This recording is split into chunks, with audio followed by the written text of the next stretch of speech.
What if the biggest thing standing between you and the dream you've been praying about isn't lack of money, isn't lack of opportunity, isn't lack of connections, isn't even lack of talent?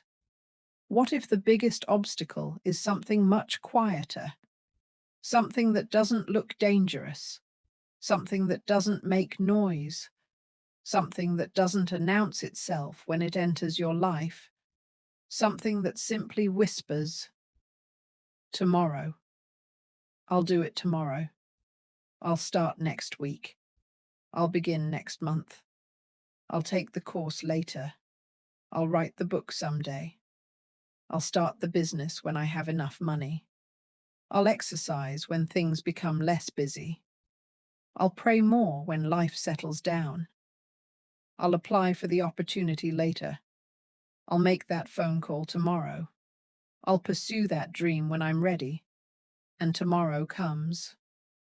Then tomorrow becomes another tomorrow, and another, and another, until one day you look back and realize something painful. The dream didn't die because you were incapable. It didn't die because God didn't give you an opportunity. It didn't die because you weren't talented enough. It died quietly because you kept postponing the moment when you were supposed to begin. Pause. Procrastination is the thief of time, and time is one of the few things in life that money cannot buy back. You can lose money and make it again. You can lose a job and find another. You can fail at a business and start again. You can make a mistake and learn from it. But when yesterday is gone, you cannot go back and purchase another yesterday. Time moves in one direction, and every day you spend delaying what you know you should be doing is a day you can never recover. That is why procrastination is more dangerous than it looks. Because procrastination doesn't always tell you to give up. It simply tells you, not now. And sometimes, not now becomes never. Think about a person who has a dream. Maybe they want to start a business. They have an idea. They've thought about it for years. They've even told their friends, one day I'm going to start my own business. But they never start. They keep saying, I need more money. I need more experience. I need better equipment. I need to understand everything first. I'll start next year. So another year passes, then another. Meanwhile, someone else with less experience begins. Their first product isn't perfect. Their branding isn't perfect. Their knowledge isn't complete. But they start. They learn.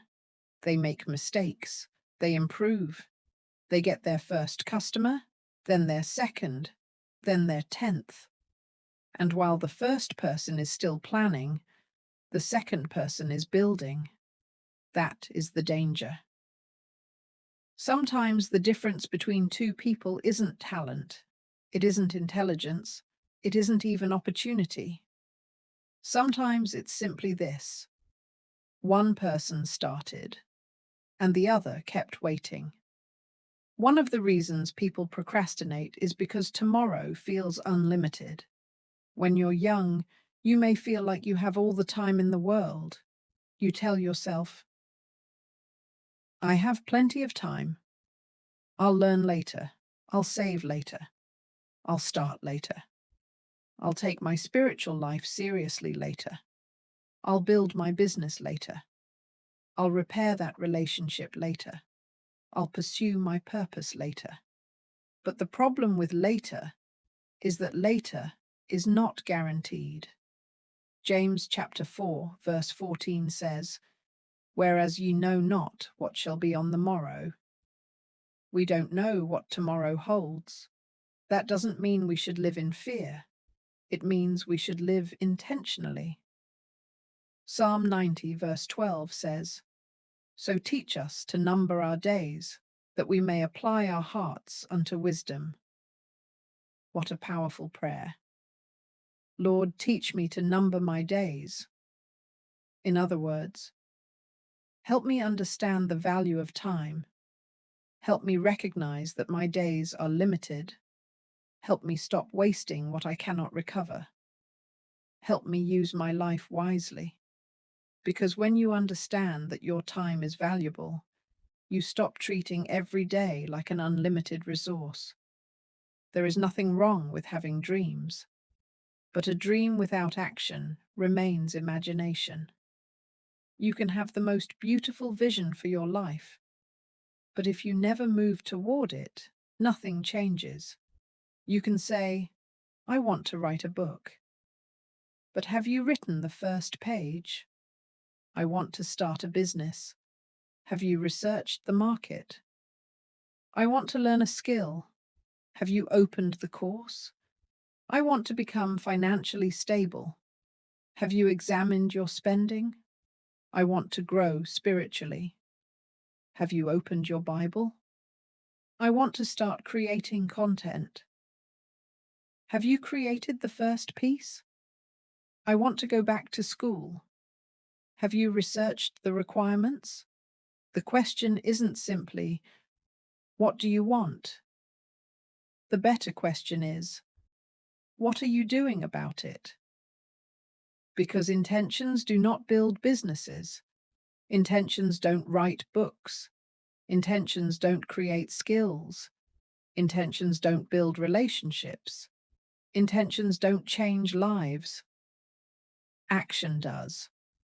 Sometimes procrastination doesn't look like laziness. Before you leave, remember this.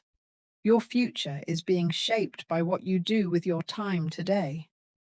You may not be able to change yesterday, but you still have today. So stop waiting for the perfect moment. Stop telling yourself, I'll start tomorrow. Start with what you have. Start where you are. Start small, even if you're afraid. Pray for wisdom, then take the step God has placed before you. Your dream deserves more than another promise of tomorrow. Your time is valuable. Your purpose is valuable. Your life is valuable. If this message spoke to you, write in the comments, I will start today, and tell me one thing you've been postponing. Make the commitment, then take the first step. Don't let procrastination steal another day.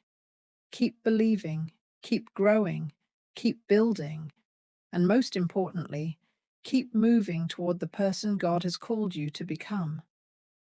The clock is moving. Your future is waiting. Start today.